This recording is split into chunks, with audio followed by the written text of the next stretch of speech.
Middle east में चल रही जंग पर प्रधानमंत्री मोदी की पूरी नजर है। प्रधानमंत्री की पूरी कोशिश है कि इस जंग से भारत प्रभावित न हो। कैबिनेट मीटिंग में प्रधानमंत्री ने मंत्रियों को इस बात का निर्देश दिया कि जंग का असर देश के आम आदमी पर न पड़े और इसके लिए प्रधानमंत्री ने सरकार के सभी मंत्रालय से मिलकर के काम करने के लिए कहा है। प्रधानमंत्री ने कहा कि हमें हर संभावित चुनौतियों से निपटने के लिए पहले से ही तैयारी रखनी चाहिए। प्रधानमंत्री मोदी का फोकस मिशन साउथ पर है। कल प्रधानमंत्री केरल और तमिलनाडु के दौरे पर रहेंगे। सबसे पहले वो केरल के एर्नाकुलम जाएंगे, जहां पर 10,800 करोड़ की विकास परियोजनाओं का लोकार्पण और शिलान्यास करेंगे। एर्नाकुलम के बाद प्रधानमंत्री तमिलनाडु के तिरुचिरापल्ली पहुंचेंगे। यहां पर 5,650 करोड़ की विकास परियोजनाओं की सौगात देंगे। दोनों ही राज्य में इसी साल चुनाव होने हैं और ऐसे में प्रधानमंत्री का दौरा बेहद अहम है। लोकसभा में विपक्ष ने स्पीकर ओम बिरला के खिलाफ अविश्वास प्रस्ताव पेश किया है। कांग्रेस सांसद मोहम्मद जावेद ने प्रस्ताव को संसद के पटल पर रखा। विपक्ष ने स्पीकर पर सदन में बोलने नहीं देने और भेदभाव करने का आरोप लगाया। कांग्रेस ने कहा कि स्पीकर का व्यवहार निष्पक्ष नहीं है। कांग्रेस के आरोपों पर बीजेपी ने पलटवार किया। सांसद रविशंकर प्रसाद ने कहा कि विपक्ष चर्चा से भाग रहा है। हम विपक्ष को हराने के लिए पूरी तरह से तैयार हैं। कांग्रेस सांसद प्रियंका गांधी ने लोकसभा में मोदी सरकार पर जमकर हमला किया।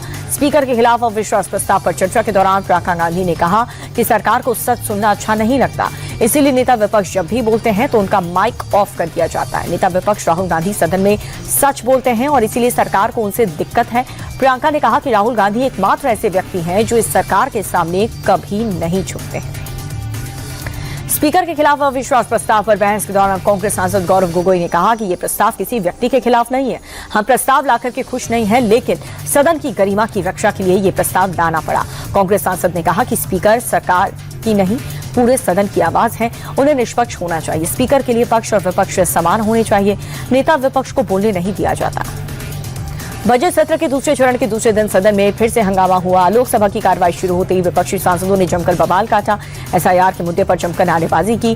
वोट चोर गद्दी छोड़ के नारे लगाए। प्रश्नकाल के दौरान कृषि मंत्री शिवराज सिंह चौहान जवाब देने के लिए जैसे ही खड़े हुए वैसे ही विपक्ष ने हंगामा करना शुरू कर दिया। शिवराज ने पलटवार करते हुए ये कहा कि विपक्ष का तमाशा पूरा देश देख रहा है। एआई समिट में यूथ कांग्रेस के कार्यकर्ताओं ने शर्टलेस प्रदर्शन किया। बीजेपी आरोप लगाती थी कि प्रोटेस्ट की प्लानिंग राहुल गांधी के घर पर हुई थी। अब राहुल ने एक बयान देकर के इन आरोपों को कुछ हद तक साबित भी कर दिया। राहुल ने पहले यूथ कांग्रेस वालों को बब्बर शेर कहा था, अब उन्होंने कहा कि एआई समिट में यूथ कांग्रेस वालों ने अपना काम कर दिया।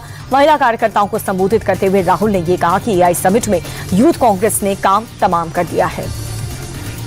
एआई समिट पर शर्टलेस प्रदर्शन करने वाले यूथ कांग्रेस कार्यकर्ताओं को राहुल गांधी की शाबाशी मिलने पर बीजेपी हमलावर है। बीजेपी प्रवक्ता संबित पात्रा ने प्रेस कॉन्फ्रेंस करके राहुल गांधी की तुलना गद्दार से कर दी। संबित पात्रा ने कहा कि जब राहुल गांधी काम तमाम करने की बात कर रहे थे तब देश उनके चेहरे पर मीर जाफर की मुस्कान देख रहा था।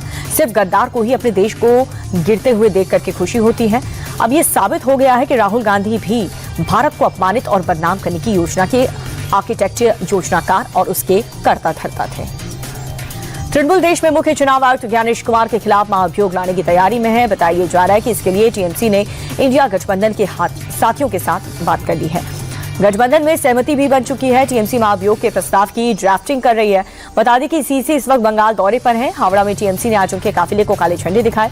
कल भी सीसी का कालीघाट मंदिर के बाहर काले झंडे दिखाए गए थे। मुख्य चुनाव आयुक्त ज्ञानेश कुमार ने पश्चिम बंगाल में विधानसभा चुनाव की तैयारियों की समीक्षा की। सीसी ने कहा कि बंगाल में स्वतंत्र, निष्पक्ष और शांतिपूर्ण चुनाव सुनिश्चित करना चुनाव आयोग की प्राथमिकता है। एसआईआर पर जारी विवाद को लेकर के मुख्य चुनाव आयुक्त ने कहा कि एसआईआर का मकसद ये सुनिश्चित करना है कि वोटर लिस्ट शुद्ध हो या फिर पात्र वोटर को सूची में अपना नाम मिल जाए। सीसी ने आश्वासन दिया है कि एसआईआर में किसी भी पात्र वोटर का नाम नहीं कटेगा। युद्ध के 11वें दिन भी ईरान पर अमेरिका और इजरायल के ताबड़तोड़ हमले जारी हैं। चारों तरफ से बमबारी हो रही है। तेहरान में इजरायल ने न्यूक्लियर लैब पर अटैक किया। करज में अमेरिका ने भीषण बमबारी की। यूएस फोर्स ने तेहरान में एक नए तरह के बम से अटैक किया। बमबारी के बाद आसमान में नीली रोशनी निकली। रात में दिन जैसा मंजर नजर आया। उधर इजरायल लेबनान में हिजबुल्लाह के ठिकानों पर भी लगातार हमले कर रहा है। युद्ध में ईरान भी पीछे हटने को तैयार नहीं है। इजरायल समेत खाड़ी देशों में अमेरिकी ठिकानों पर लगातार मिसाइलों से हमला कर रहा है। ईरानी फोर्स ने इजरायल पर क्लस्टर वॉरहेड मिसाइल से अटैक किया। रामल्ला इजरायली फोर्स के ठिकानों को भी निशाना बनाया गया।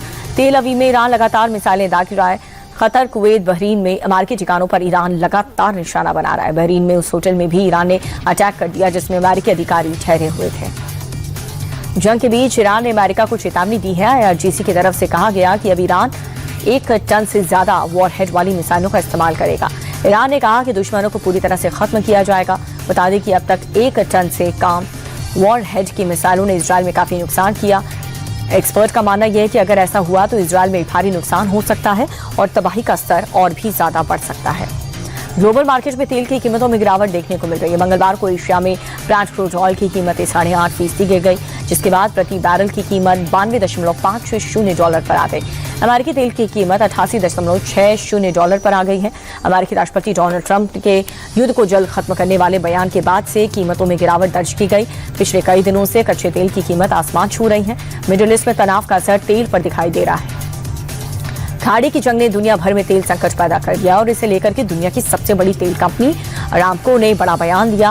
अरामको का कहना है कि अगर ये युद्ध ऐसे ही जारी रहा तो इससे कई देश तेल के लिए तरस जाएंगे। स्ट्रेट ऑफ हॉर्मुज़ के बंद रहने से बड़ा तेल संकट भी आ सकता है। दुनिया भर में तेल की किल्लत जारी है, लेकिन भारत के पास फिलहाल पर्याप्त स्टॉक पड़ा हुआ है। स्ट्रेट ऑफ हॉर्मुज़ के अलावा बाकी सोर्सेज से 70% तेल मंगाया जा रहा है। सरकार ने पहले ही साफ कर दिया कि फिलहाल पेट्रोल डीजल के दाम नहीं बढ़ेंगे। रही बात एलपीजी की, तो बुकिंग टाइम्स बढ़ाने के साथ आउटपुट को भी 10% बढ़ा दिया गया। कमेटी के जरिए शॉर्टेज की निगरानी हो रही है। सरकारी सूत्र इस बात की पुष्टि कर रहे हैं। देश में बढ़ते कमर्शियल गैस संकट के बीच पीएम मोदी ने पेट्रोलियम मंत्री हरदीप सिंह पुरी के साथ बैठक की। हरदीप पुरी ने प्रधानमंत्री मोदी को मौजूदा हालात की पूरी इन्फॉर्मेशन दी। बैठक में विदेश मंत्री एस जयशंकर भी मौजूद रहे। बता दें कि मिडिल ईस्ट में जारी जंग के चलते दुनिया भर में तेल और गैस आपूर्ति प्रभावित हुई है, जिसका असर भारत में भी पड़ा है। देश में बड़े शहरों पर कमर्शियल गैस सिलेंडर की किल्लत हो गई, जिसका सीधा असर अब होटल और रेस्टोरेंट इंडस्ट्री पर पड़ रहा है। अमेरिका, इजरायल और ईरान के बीच छिड़ी जंग का असर भारत में तेल और गैस आपूर्ति पर पड़ रहा है। कमर्शियल गैस की भारी किल्लत हो रही है। इस बीच घरेलू की गैस की आपूर्ति सुनिश्चित करने के लिए सरकार ने आपातकालीन प्रावधानों के तहत एसेंशियल कमोडिटीज एक्ट लागू कर दिया। सरकार ने प्राकृतिक गैस की आपूर्ति को प्राथमिक सेक्टर्स के हिसाब से निर्धारित करने के आदेश दिए, ताकि घरेलू और आवश्यक क्षेत्रों को पर्याप्त मात्रा में गैस लीक और संकट के प्रभाव को कम किया जा सके। पेट्रोलियम मंत्रालय ने रिफाइनरी को एलपीजी प्रोडक्शन बढ़ाने के निर्देश दिए हैं, ताकि एलपीजी की किल्लत से लोगों की परेशानी न बढ़े। वहीं पेट्रोल, डीजल और एलपीजी की जमाखोरी और कालाबाजारी रोकने के लिए पेट्रोलियम मंत्रालय ने एक समिति का गठन किया है, जो होटल रेस्टोरेंट में एलपीजी की जरूरतों की जांच करेगी और उन्हें एलपीजी उपलब्ध कराने की कोशिश की जाएगी।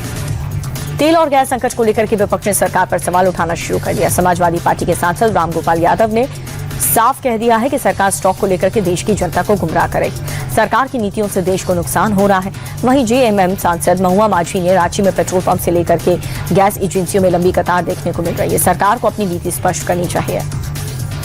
मिडिल ईस्ट में चल रही जंग का असर देश में दिखने को लगा है। देश के बड़े शहरों में कमर्शियल सिलेंडर की किल्लत हो गई। मुंबई से लेकर के बेंगलुरु तक होटल, रेस्टोरेंट मालिक परेशान है। गैस सप्लाई न होने की वजह से रेस्टोरेंट बंद हैं या फिर बंद होने जा रहे हैं। आर्थिक राजधानी मुंबई में भी सप्लाई कम हो चुकी है। होटल मालिक एसोसिएशन के मुताबिक मुंबई में 20% होटल बंद हो गए। कुछ दिन तक ऐसी स्थिति बनी रही तो 4 से 5 हजार होटल आने वाले दिनों में बंद हो सकते हैं। गुजरात के नाडियाद में शराब माफियाओं के खिलाफ एक बड़ी कार्रवाई की जा रही है। ऑपरेशन बुलडोजर के तहत 1 करोड़ 21 लाख रुपए की विदेशी शराब को नष्ट कर दिया गया। कोर्ट के आदेश अनुसार पुलिस ने 42,000 से ज्यादा शराब की बोतलें बुलडोजर चलाकर के नष्ट की। बता दें कि गुजरात एक ड्राई स्टेट है, यानी कि यहाँ पर शराब बंदी लागू है। बीते 4 साल में नाडियाद डिवीजन में प्रशासन ने 20 करोड़ से ज्यादा की शराब को नष्ट कर दिया है। सीएम योगी आदित्यनाथ की मां पर अभद्र टिप्पणी को लेकर के मौलाना सलीम की टेंशन बढ़ गई है। मौलाना सलीम के खिलाफ यूपी के 83 थानों में एफआईआर दर्ज हुई। पूरे यूपी में मौलाना के बयान के खिलाफ आक्रोश है। लखनऊ, अलीगढ़, बलरामपुर समेत कई शहरों में प्रदर्शन किया गया। आरोपी मौलाना की जल्द से जल्द गिरफ्तारी की मांग की जा रही है। हिंदू संगठन की ओर से कल पुतला दहन भी किया गया था। दिल्ली के तरुण मर्डर केस पर ओवैसी की पार्टी का शर्मनाक बयान सामने आया। दिल्ली एआईएमआईएम के अध्यक्ष शोएब जमाई ने कहा कि सेल्फ डिफेंस में तरुण का मर्डर हो गया है। शोएब जमाई ने कहा कि मुस्लिम महिलाओं के साथ छेड़छाड़ हुई। तरुण जिम से लड़कों को साथ लेकर मारपीट करने पहुंचा था और इसी दौरान खुद को बचाव में तरुण की दुर्भाग्यपूर्ण हत्या हो गई। बता दें कि उत्तम नगर में होली के रात तरुण की हत्या कर दी गई। मुस्लिम पक्ष के 18 से 20 लोगों ने लाठी, डंडे और ईंट सरिया से उसे बेरहमी से पीटा था। आउटर नॉर्थ दिल्ली में देर रात पुलिस और बदमाशों के बीच मुठभेड़ हो गई। एनकाउंटर के पुलिस ने बवाना हत्याकांड के 2 आरोपी मोहम्मद इरफान और श्वेर पांडे को धर दबोचा। मुठभेड़ में दोनों आरोपियों के पैर में गोली लगी। घायल अवस्था में दोनों को अस्पताल में भर्ती करवा दिया गया। आरोपियों ने पुलिस पर गोलीबारी करके भागने की कोशिश की थी। जवाब में पुलिस ने फायरिंग की, जिसमें बदमाशों के पैर में गोली लगी। दोनों तरफ से करीब 11 से 12 राउंड गोलियां चली। शेयर बाजार तेजी के साथ बंद हुआ। सेंसेक्स 640 अंक चढ़ करके 78,205 के स्तर पर बंद हुआ। निफ्टी में भी करीब 233 अंकों की तेजी दर्ज की गई है, जिसके बाद निफ्टी 24,262 पर बंद हुआ। बाजार में बैंकिंग, ऑटो, एफएमसीजी के शेयर्स में सबसे ज्यादा बढ़त दर्ज की गई। भारतीय बाजार के साथ एशियाई बाजार में तेजी रही। शेयर मार्केट पर मिडिल ईस्ट में चल रहे युद्ध के कारण उतार चढ़ाव रहा। शेयर बाजार में आई तेजी से कई शेयर को फायदा हुआ तो वहीं कुछ को नुकसान हुआ। निफ्टी 50 में श्रीराम फाइनेंस, एका मोटर्स और टाटा मोटर्स पैसेंजर्स व्हीकल्स आज के टॉप गेनर्स रहे। दूसरी ओर बढ़त के बाद भी कई शेयर्स में गिरावट रही। इन्फोसिस, इटर्नल और रिलायंस इंडस्ट्रीज आज के टॉप लूजर्स में शामिल रहे। अमेरिकी डॉलर के मुकाबले रुपया अपने निचले स्तर से थोड़ा सा उभरा है। डॉलर के मुकाबले रुपए में आज 36 पैसे की बढ़त रही, जिसके बाद एक अमेरिकी डॉलर की कीमत 91 रुपये 85 पैसे हो चुकी है। इंटरनेशनल मार्केट में कच्चे तेल की कीमतों में आई गिरावट के कारण रुपया मजबूत हुआ। विदेशी मुद्रा व्यापारियों का कहना यह है कि इसमें घरेलू शेयर बाजार में उछाल का भी असर रहा। सोने चांदी के दाम में आज तेजी दर्ज की गई है। सोने और चांदी की दोनों में काफी बढ़त हुई। 24 कैरेट सोने का दाम 1,616 रुपए की तेजी रही, जिसके बाद 10 ग्राम का भाव 1,61,915 रुपए हो चुका है। वहीं चांदी के दाम में भी 7,866 रुपए की बढ़त रही। तेजी के बाद 1 किलो चांदी की कीमत 2,75,026 रुपए हो गई। दुनिया में चले तनाव के बीच सोने चांदी के दाम में उतार चढ़ाव जारी रहा। फरवरी महीने में गोल्ड ईटीएफ में निवेशकों की रुचि कम हुई है। एएमएफआई के आंकड़ों के मुताबिक फरवरी में गोल्ड ईटीएफ में निवेश 5,255 करोड़ रुपए पर आ गया, जो जनवरी के मुकाबले काफी कम है। दरअसल जनवरी में गोल्ड ईटीएफ में 24,040 करोड़ रुपए का रिकॉर्ड इन्वेस्टमेंट हुआ था। एक्सपर्ट्स का मानना यह है कि जनवरी में रिकॉर्ड इन्वेस्टमेंट से लोगों ने ब्रेक लिया है, जो कि सामान्य प्रक्रिया है।